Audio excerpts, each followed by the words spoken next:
All right, here we go. It's a brand new Flyers Daily for the 12th of November as the Flyers skate off in LA with probably their best road game of the year, a 4-2 win against the Los Angeles Kings. They avenged that 5-0 loss a week ago. Flyers Daily presented by Ticketmaster. Make more memories live.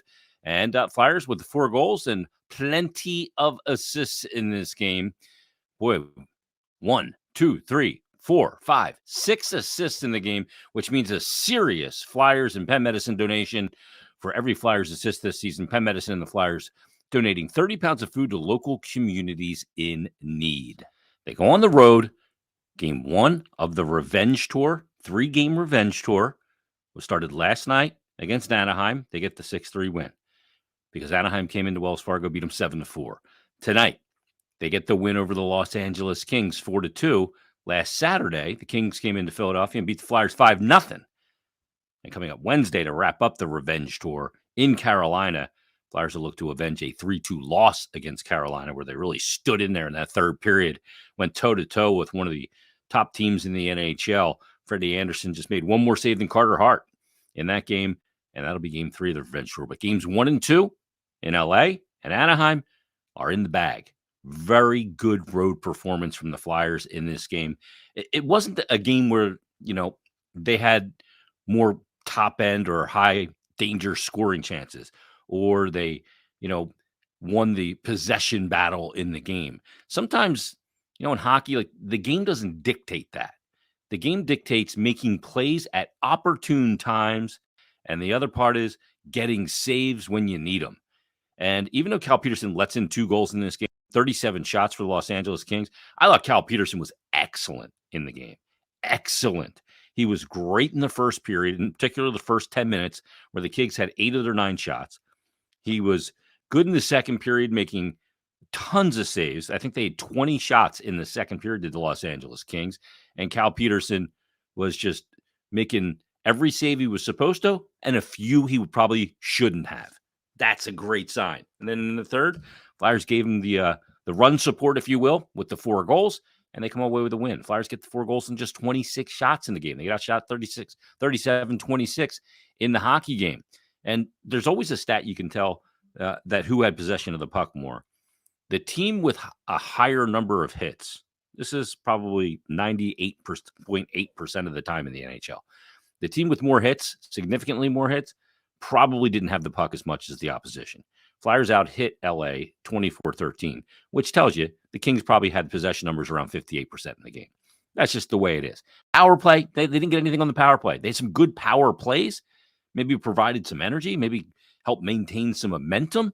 But all in all, the Flyers, just a good, diligent, detailed road game, and they get the 4-2 win. They opened the scoring at 14:59 of the first period, and I know this coaching staff loves when you can start a play in the D zone, a good defensive zone play, and get right back up on offense. And that's exactly what happens. Sean Walker blocks a shot, a King shot in the Flyers zone, gets his head up right away, and spots Owen Tippett streaking up the middle of the ice. He delivers a perfect pass to him. He's kind of got Travis Konecny trying to join as well. TK has got the afterburners on, trying to become an option there, or if there's a rebound, he's going to grab it. But Tippett goes in on the breakaway. Some pressure, some back pressure on that breakaway opportunity from Tippett, but he ends up getting it through Cam Talbot, and it puts the Flyers up 1-0. Of course, Owen Tippett had 2 goals against the Anaheim Ducks. He gets another one here, and Sean Walker picks up the assist against his former team. Flyers go up 1-0. That's how we'd end the first period. Go to the second period. Morgan Frost. He's been scratched so many times this season. I think 7 games. He gets in tonight behind the net, just wheeling behind. There's a lot of traffic. Cam Talbot totally overcommits to his blocker side, his right side. And Frost throws it in front, ends up in the back of the net, pings off. He called bank twice, double bank, and it goes in. That gets his first goal of the season, takes the pressure off him. Tippett with the assist along with Sean Walker. So Tippett, a goal and an assist. Sean Walker, 2 assists. Morgan Frost is first of the game, but at 16:30, Frost gets another one. He's right in front of the Talbot, right in front of the net, and he deflects a goal by him on a Nick Seeler shot, and that puts the Flyers up 3-0. Travis Konecny picks up an assist there with Seeler as well. Then Carl Grundstrom picks up the Kings goal to make it 3-1 at 18:06. Really good shot through the legs of Sean Walker. Walker seemed like he was involved in absolutely everything in this game.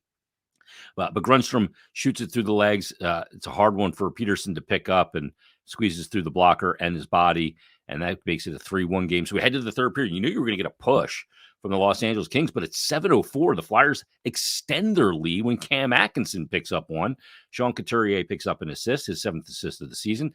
Atkinson's 8th goal of the season, second in the Flyers in goal scoring. And the Flyers go up 4-1. 9:50, Adrian Kempe gets the Kings back within 2. He picks up his 7th, but Flyers clamp down.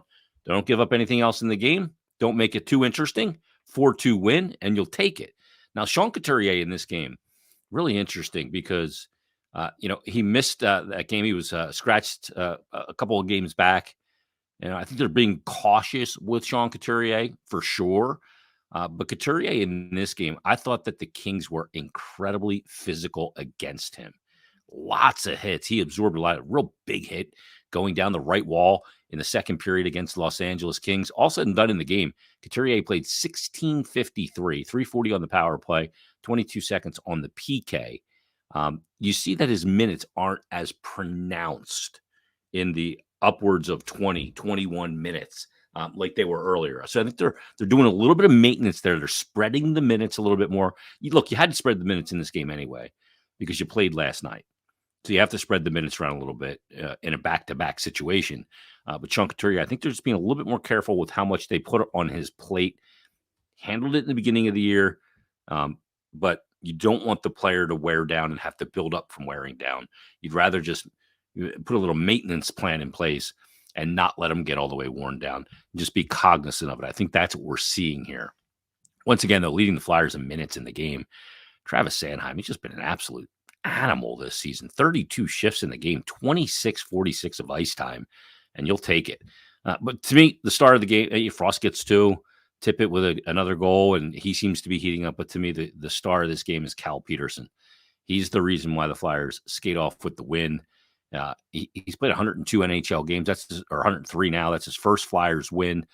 Didn't fare well against his former team in the first one, giving up 5. Didn't get any run support in that game. Of course, he spent a number of years in the Kings organization, playing 101 games there.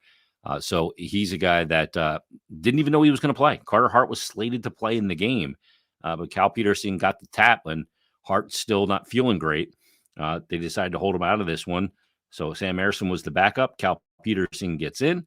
I imagine Carter will be back on Wednesday when the Flyers take on the Carolina Hurricanes. So Flyers get the 4-2 win. They get the win last night against Anaheim as well. And we look forward to the final game of this 4-game road trip against Carolina on Wednesday. Pretty light week for the Flyers. Wednesday against Carolina, and then they'll be back Saturday and Sunday next weekend. Saturday, they'll be looking for revenge against the Vegas Golden Knights at 1 o'clock at Wells Fargo Center.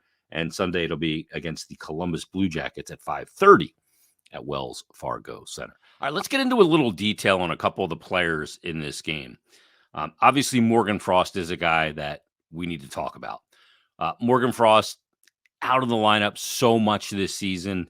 And, for him to kind of stay in there mentally, you never want to start a season like that. Like, that's a tough way to start a season after you led the team in scoring over the final, basically 2/3 of the year last year.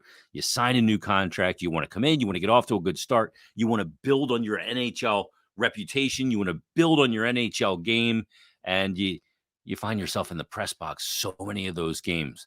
But when you look at Morgan Frost, the way he handled it, he's played in 7 games. He gets the 2 goals in that game against the Kings last night. And boy, that can just be such a confidence builder for him going forward.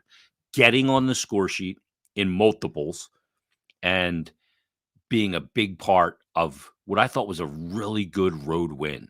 So really good performance from Morgan Frost. And I think that another one of the keys, you have to look who he plays with, because, he plays in this game with Tippett and Konechny. And those are players that can read off his game. And that's a big thing. Reading off his game is a big thing because he's an offensive and creative playmaker. So you need to have players that can read off of him. Look, we've heard, about Sidney Crosby for years, that there were some guys that could just play with him, whether that was, Jake Gensel, or you look at Chris Kunitz for years. I mean, Chris Kunitz made an Olympic team because he knew how to play with Crosby. He wasn't one of the best players that they could have picked on Team Canada, but he knew how to play with Crosby. He knew how to read the game off him. And I think that Frost, I'm not comparing Frost to Sidney Crosby, but what I'm saying is that he's got to have players around him that can read off of the creativity, because it's not going to be cookie cutter with him. It was that way a lot of times with Claude Giroux and Jake Voracek too. It wasn't cookie cutter. You had to be ready to put yourself in position to receive pucks when with some other players you wouldn't be. Straight line players, more predictable players. He's got an unpredictability that comes with his creativity. That's a good thing. All right, let's talk about Owen Tippett.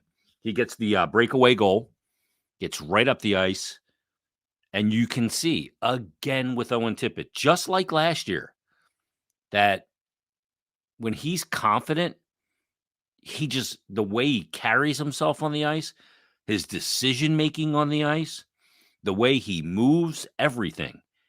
When he's confident, it's like a flashing neon sign, and you can see the confidence coming back right now in Owen Tippett. I think, man, when he's playing like that, he's such a powerful, dynamic player. I mean, the move on Friday's game against Anaheim was just absolutely ridiculous. I mean, that's like a McDavid-esque type move where you pass it to yourself around a guy, then you win, you just beat the goalie. I mean, that was a explosive move.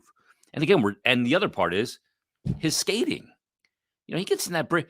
I mean, over the time he's been here, from the minute he was traded from Florida in the Giroux deal, you saw the skating. Like, he gets a lot of chances where he gets beyond the opposition defense and gets breakaways or gets good rush opportunities because he's such a good skater.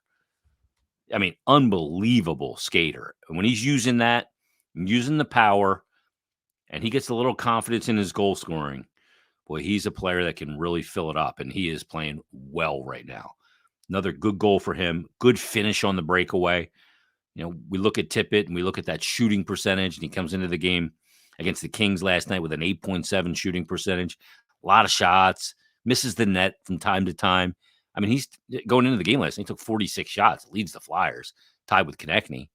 So he's a guy that they need to get going, and he looks like he is getting going. Really good couple of games for Owen Tippett. Really strong. We talked about Cal Petersen and just what he brings to the team. But the other guy I got to mention, multi-point performance again from Sean Walker. Sean Walker, what did we know about Sean Walker when that trade went down? He comes to Philadelphia. Sean Walker in the game against his former team plays 22 minutes and 53 seconds of ice time, 428 on the power play. Guarantee he didn't play a lick of power play last year.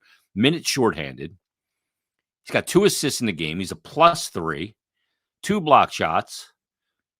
I mean, he was involved all night. A couple of hits, not a big guy, but he's a guy, boy, he has come in and really, really been a rock solid player. Good second pair right side guy.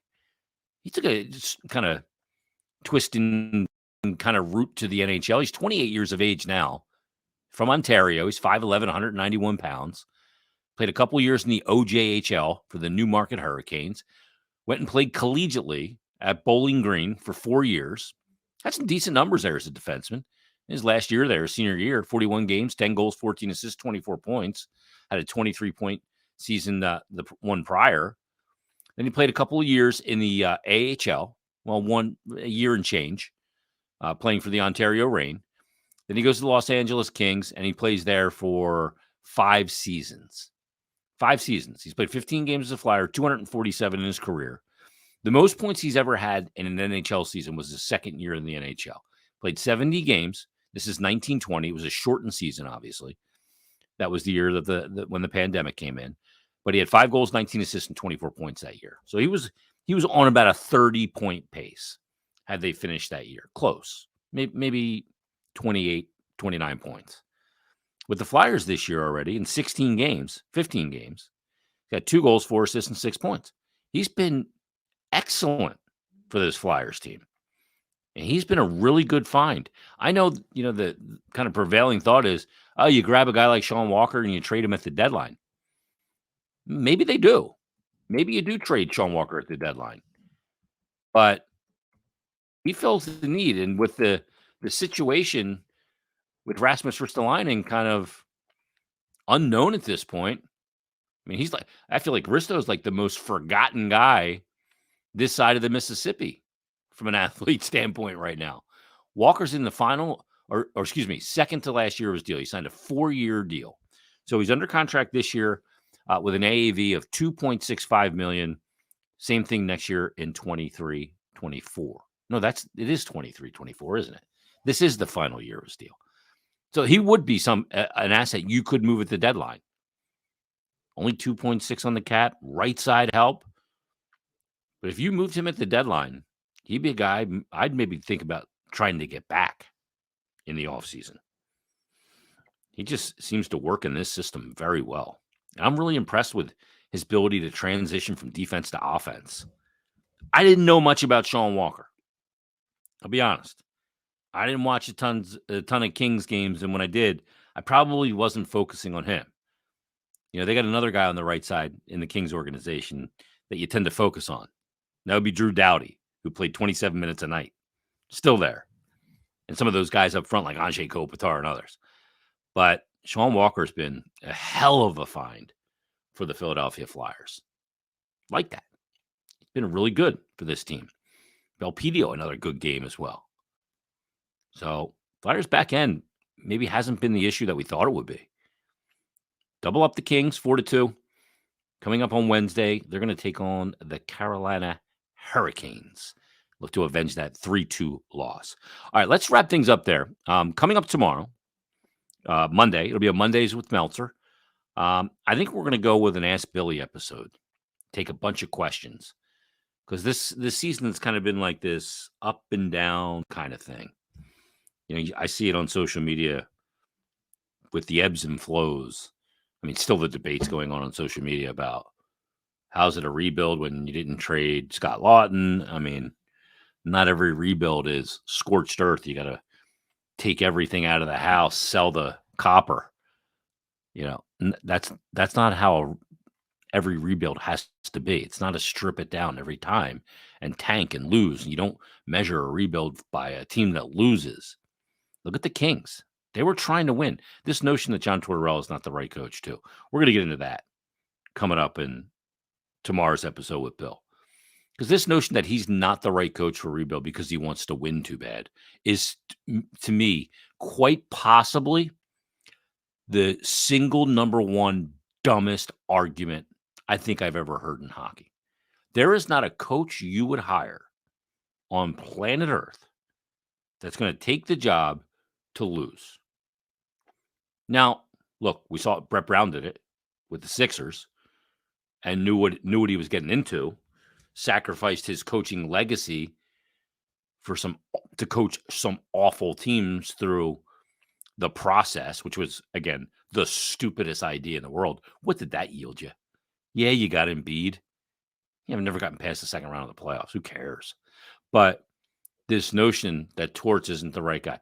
To me, he's the right guy for two reasons. Number one, he sets a standard of professionalism and accountability. If you don't have that, you accept losing, you are a loser. And you can't wash that stink off with a bar of soap. The other reason is, and this has been throughout his entire career as a head coach, he's developed young players everywhere he's been. Everywhere he's been. All the way back to Tampa. Just look through his career. As far back as Vinny LeCavier, who was a great player, going to be a great player no matter what, but Martin St. Louis, a Hall of Famer, wasn't even drafted. All the way to Zach Werenski. Look at the development of Owen Tippett. I don't know what Cates isn't off to a great start, but look at Travis Sanheim. Kind of a player that was what he was. Wasn't great last year. Comes in this year, and boy, he's been a revelation. So it's Travis Konechny's another one. I mean, geez, how do I forget TK? He benched him in that game on October 23rd against the San Jose Sharks last year. Him and Kevin Hayes. TK had a career year after that. TK's off to another great start, leading the team in goals with 9. You don't want to give them credit for those things. They just want to see a coach to come in and accepts losing. I'll never accept losing. I don't give a damn that if it's for the greater good. I don't accept losing. And I don't understand fans that do. Just don't get it. All right. We'll be back tomorrow with Bill Meltzer on a brand new edition of Flyers Daily.